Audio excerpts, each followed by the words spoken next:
The greatest atrocity is not the news from the world out there, it is the day your heart becomes cold within because of it. Even when the world screams with stories of abuse, violence, and perversion, do not allow the darkness of human acts to extinguish the light that still lives inside your heart.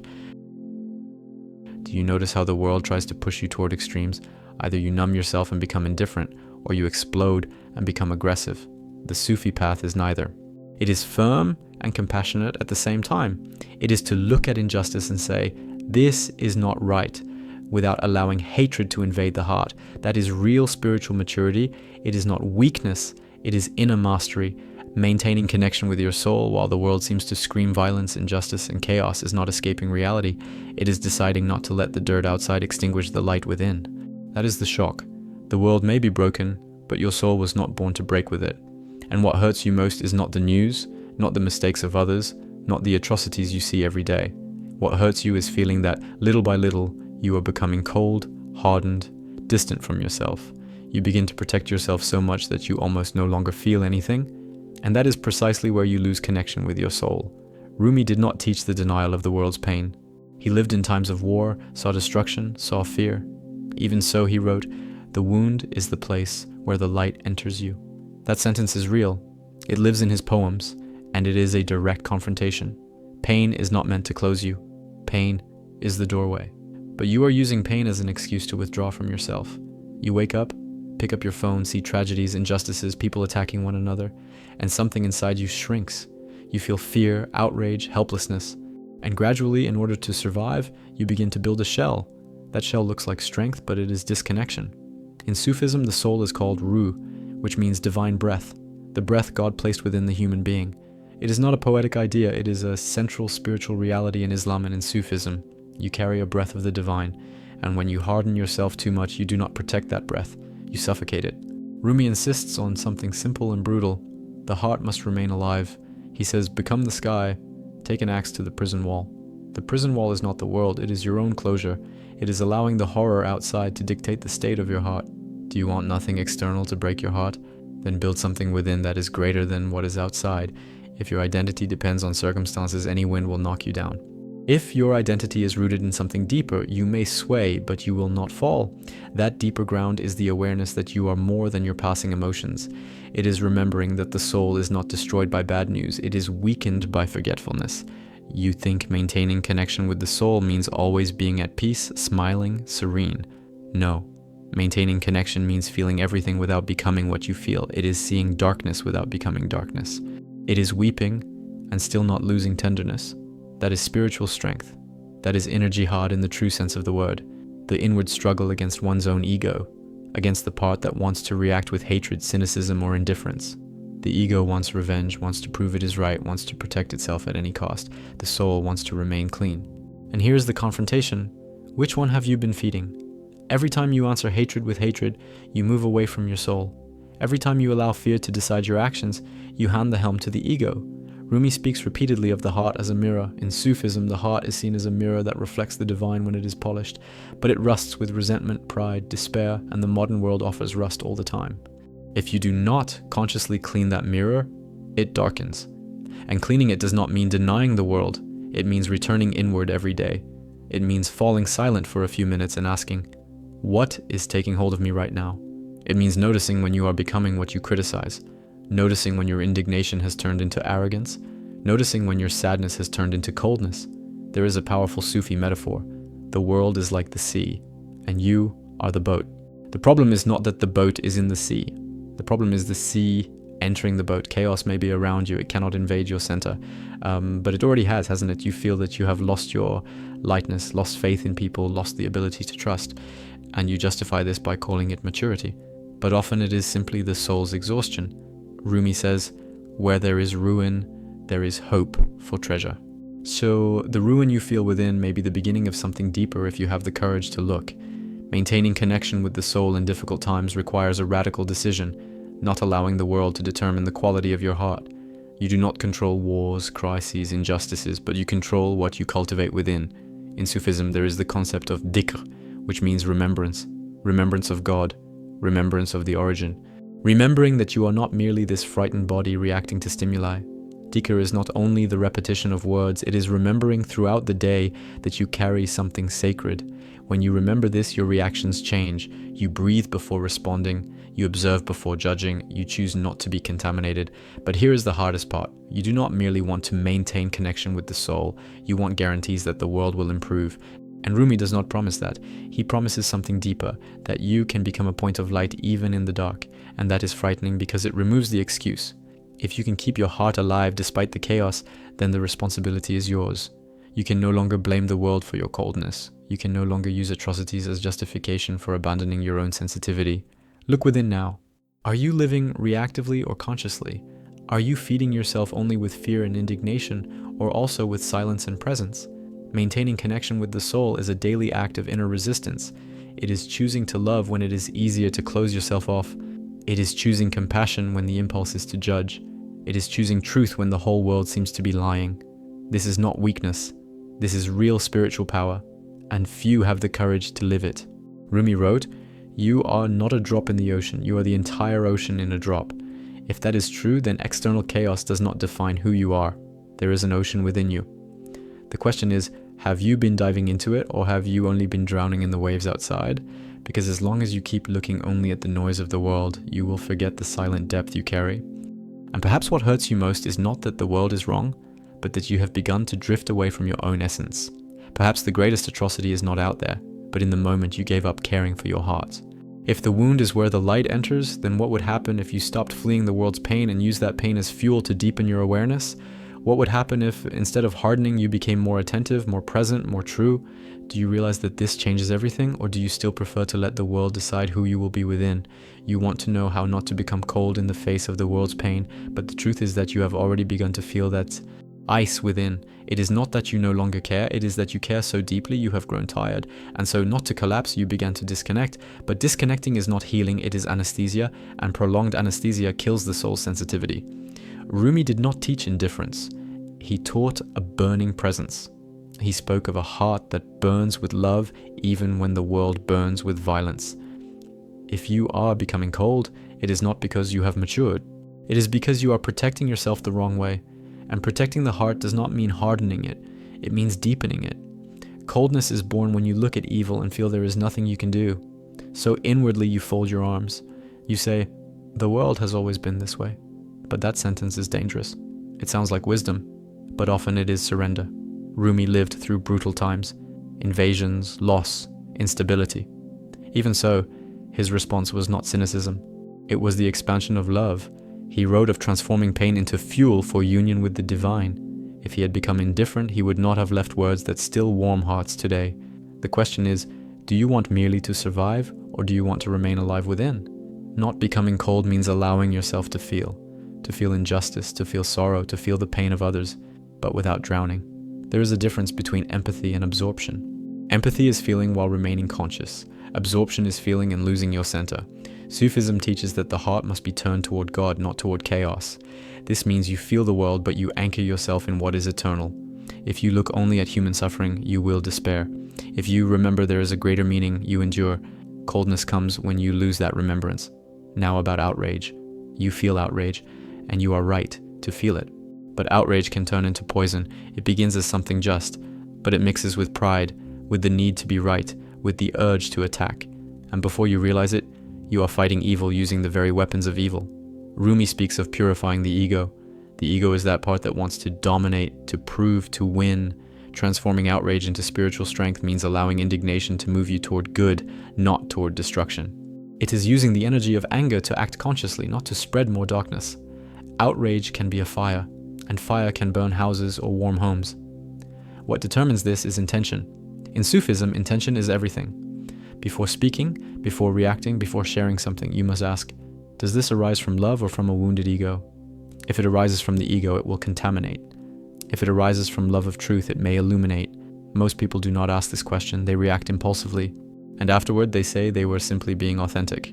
But authenticity without consciousness is just lack of control. Strengthening the heart daily is an invisible discipline. It is not something that appears on social media, it happens in silence. It is waking up and before diving into the noise of the world, diving into yourself. It is remembering that you are more than your reactions.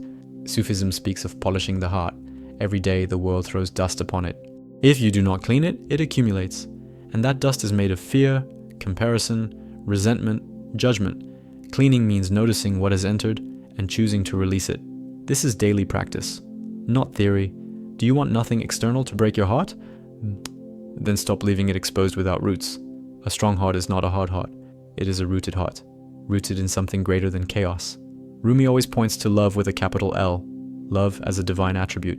When your heart is connected to that love, the waves strike, but they do not sink you. If your source is only the world, you will break, because the world is unstable. If your source is the divine, you find stability even in chaos. Not becoming indifferent requires courage, because feeling hurts, but conscious pain is different from unconscious pain. Conscious pain brings you closer to humanity. Unconscious pain turns you into stone, and stone does not love. Stone does not grow. Stone does not learn. Do you want to become stone in order not to suffer? Or do you want to remain human even if it hurts? Rumi spoke of melting, of becoming soft before love. The world tries to harden you. The spiritual path softens you without weakening you. Transforming outrage into spiritual strength also requires silence. It is not possible to transmute energy amid constant noise. When something outrages you before reacting, pause, feel your body, feel your breath. Observe what is truly happening within you. Often, external outrage touches an old inner wound, and you think you are fighting the world, but you are fighting your own unresolved pain. If you do not recognize this, your struggle becomes projection, and projection transforms nothing. A strong heart is built through the repetition of small choices, choosing not to say something that wounds, choosing to listen before judging, choosing not to share hatred disguised as opinion. These small decisions shape who you become. Rumi did not speak only of spiritual ecstasy, he spoke of the transformation of character. True love is not a passing emotion, it is a daily posture. And posture is built in invisible details.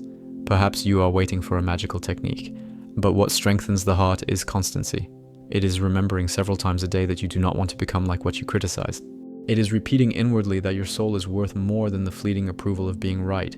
It is choosing to preserve the dignity of your heart even when no one is watching. That is real inner revolution. The world may remain chaotic, the news may remain heavy, people may continue to err, but you decide who you become in response. That is a freedom no one can take from you.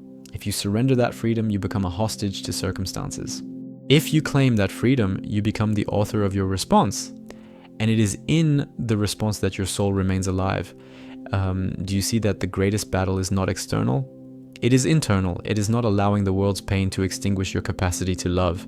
It is not allowing outrage to become hatred. It is not allowing fear to become coldness. This requires constant vigilance. In Sufism, this vigilance is called the attention of the heart, being aware of what is growing within you.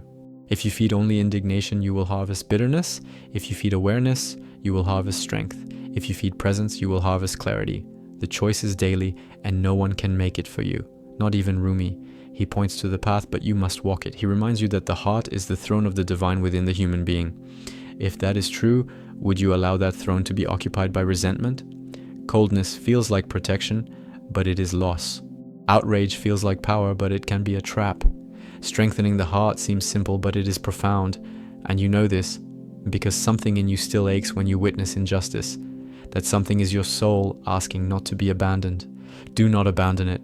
Every time you choose to feel and still act consciously, you are winning an invisible battle. Every time you transform anger into just action, you are elevating the energy of your heart.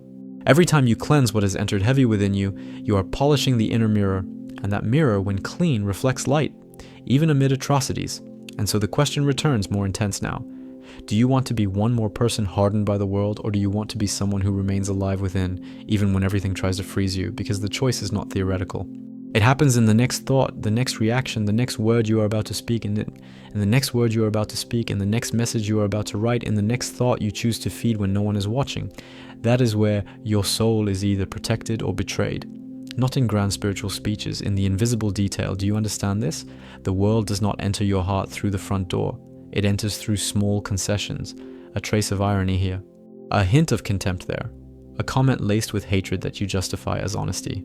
And when you finally notice the ice has already taken space. Rumi does not call us to conquer the world. He calls us to conquer our own tendency to harden. You do not need to become cold to be strong.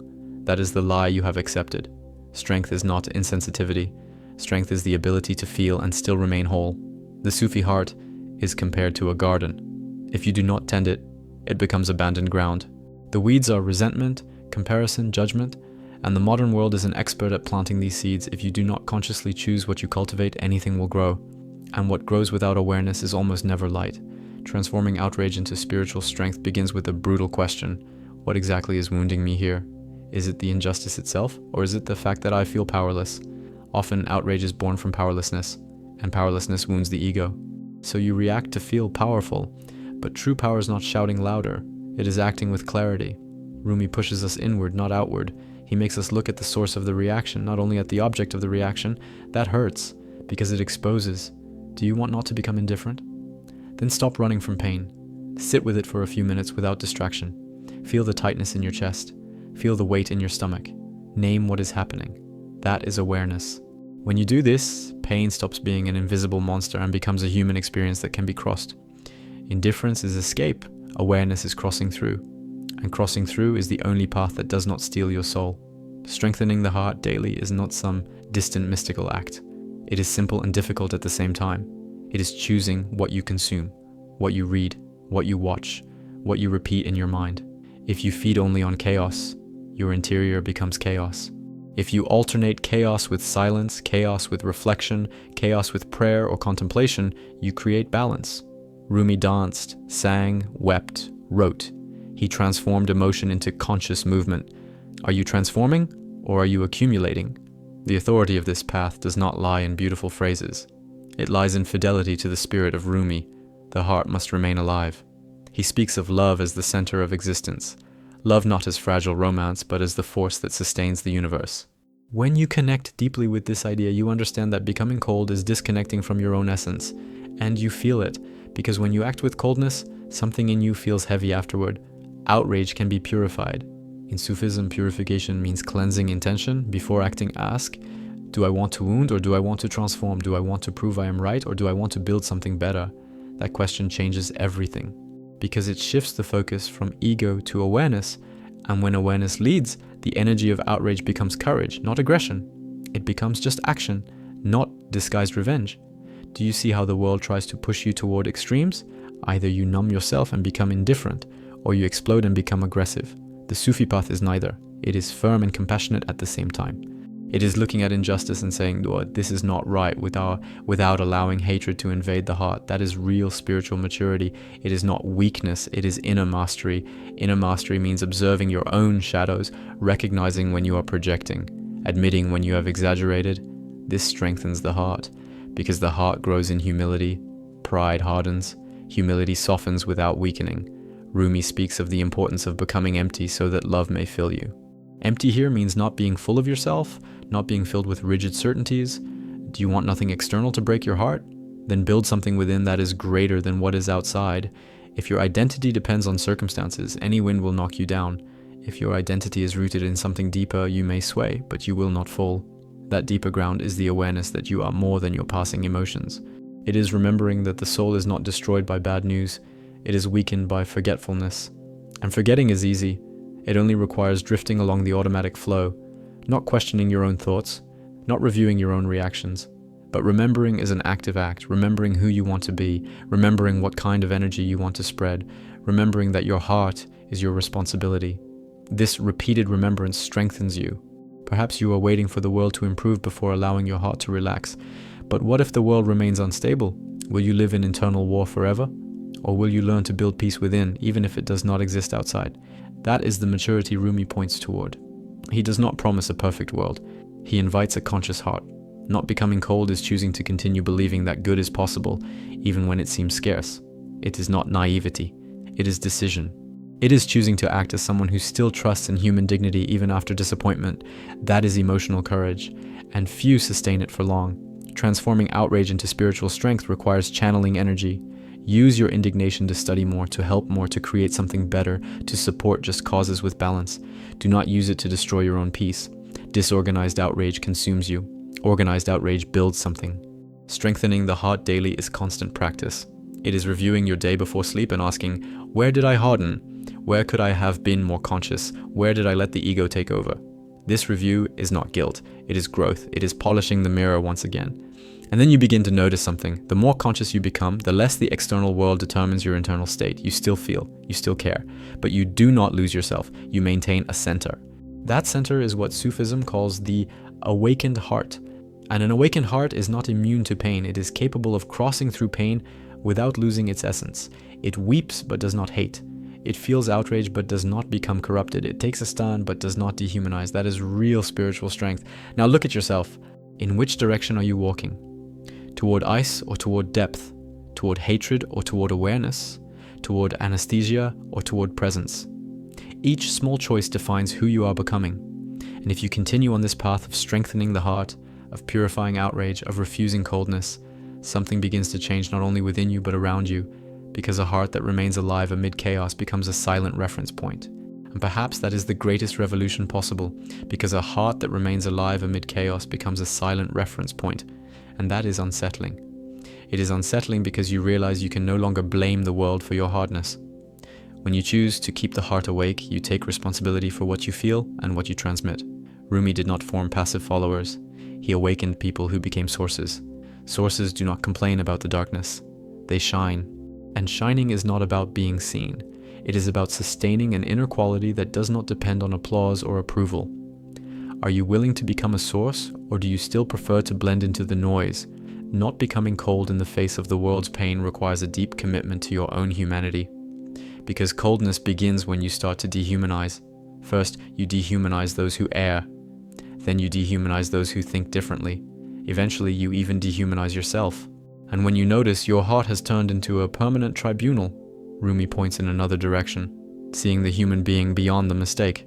This does not mean agreeing with the mistake. It means not reducing the other to the mistake. That gaze preserves your soul. The authority of this path is clear. The Sufi way is not escapism. It is inner confrontation. It is looking at your own shadow before pointing a finger.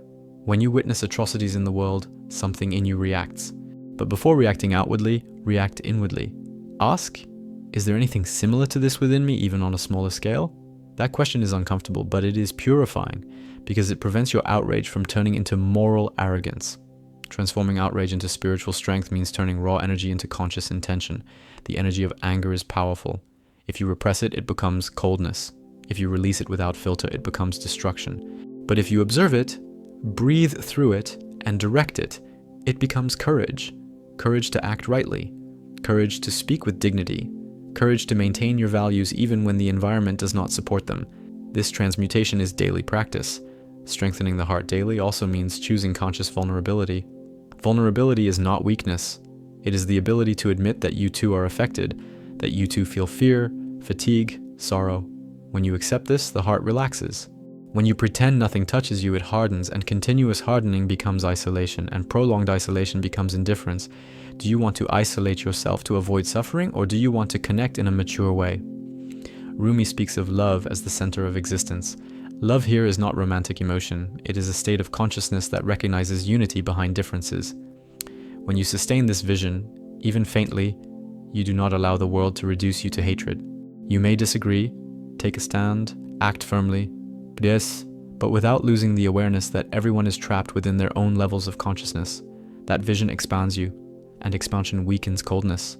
The modern world tries to capture your attention at all times. It wants your immediate reaction, your quick opinion, your constant indignation. But a strong heart does not react automatically. It observes, it chooses, it responds. That difference changes everything. Reacting is instinct. Responding is consciousness. If you learn this difference, half of the inner battle is already won. Not becoming indifferent also means allowing yourself small acts of kindness, even when they seem insignificant.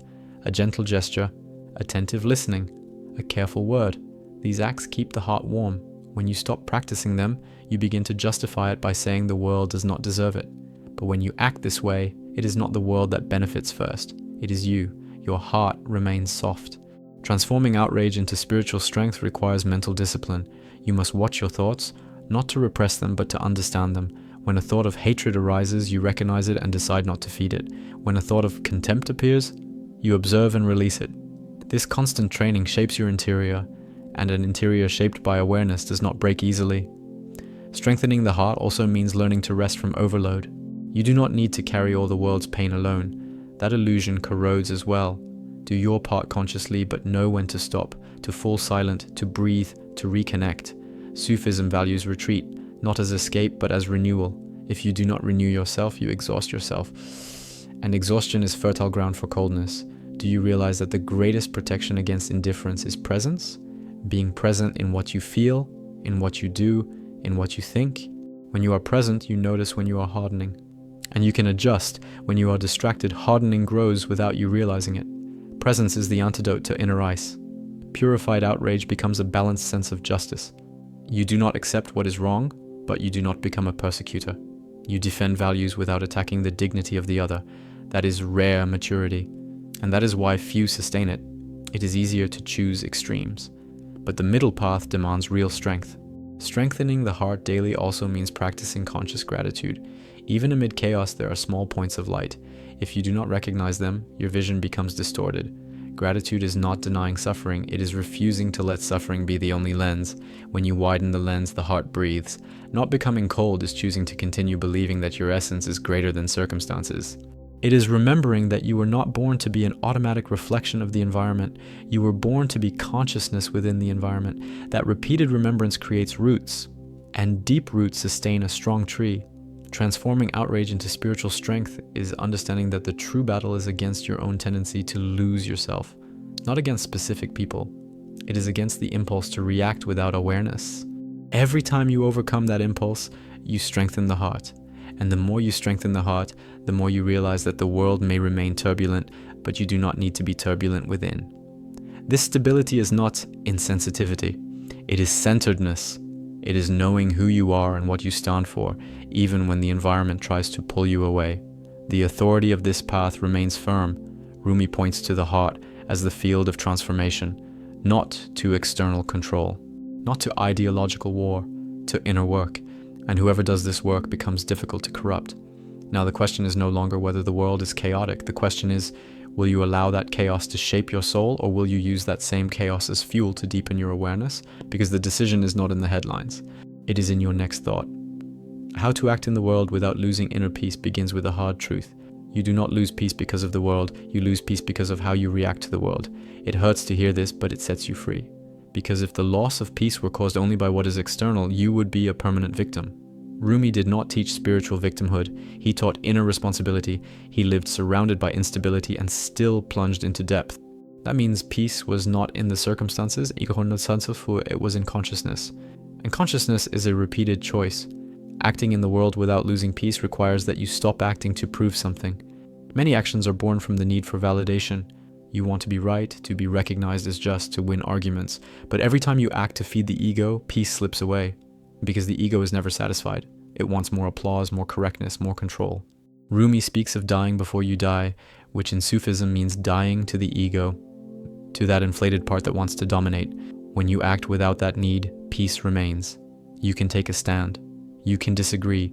You can fight for just causes. But the difference lies in your inner state while doing so. If your chest is tight, your breath short, your mind racing, you are being dragged. If your chest is steady, your breath conscious, your mind clear, you are leading. The external action may look the same, but the energy is different. And it is that energy that determines whether you keep your peace or surrender it.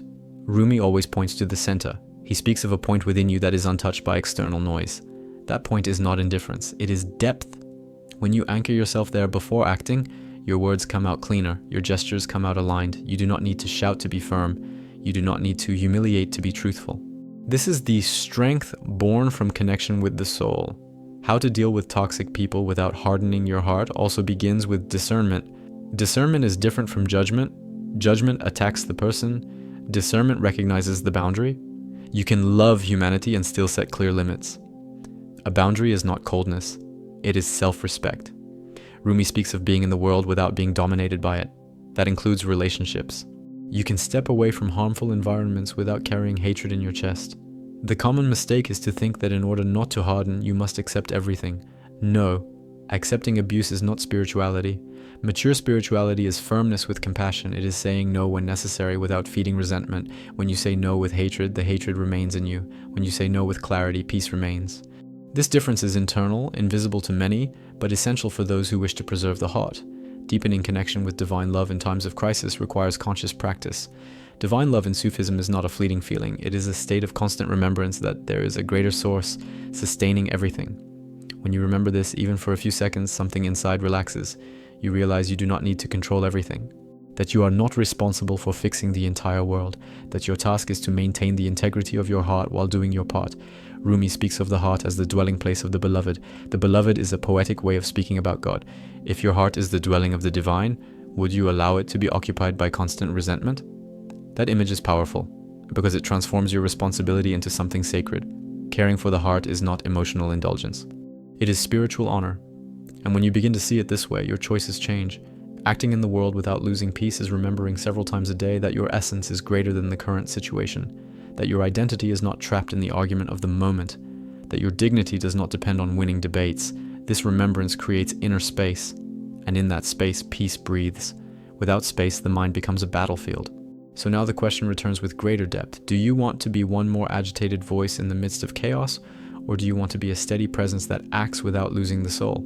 Because the difference is not in what you do, but in who you become while doing it. And that decision begins with the next thought that arises within you. You cannot control the world's atrocities, but you can decide whether they will freeze your heart or deepen your awareness.